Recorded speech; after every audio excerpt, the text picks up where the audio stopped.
Hi friends, நான் ஒரு ரம்யா பேசுகிறேன். நாங்கள் இப்போது சிதம்பரத்தில் இருக்கோம். பெங்களூர்லேருந்து சிதம்பரத்துக்கு வந்துட்டோம். இங்கே எங்களுடைய அக்கா பொண்ணுங்கெல்லாம் பாருங்கள், என்னோட கசின் சிஸ்டர்ஸோட பொண்ணுங்க. அஷ்மிதா, ஷோபி, ஹாய் சொல்லு. ஹாய். நிதிஷ், அண்ணன் பையா, ஹாய் சொல்லுமா. ஹர்ஷா, ஹாய் சொல்லுங்க. ஹர்ஷா, ஹாய் சொல்லுங்க. Hi hi hi. வாங்க, இன்னைக்கு அம்மா என்ன சமைக்கிறாங்கன்னு பார்ப்போம். என்னம்மா இது?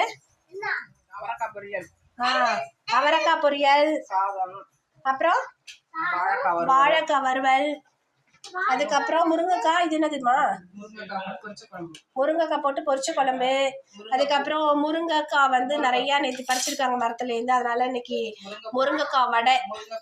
முருங்கைக்காய் பாயில் பண்ணி அதுலேருந்து அந்த பல்ப்பை எடுத்து அதில் வடை செய்ய போகிறாங்க. அதெல்லாம் செஞ்சதுக்கப்புறம் வீடியோ போடுறேன். இப்போதைக்கு எல்லாம் நடந்துட்டு இருக்கு சமையல் வேலை.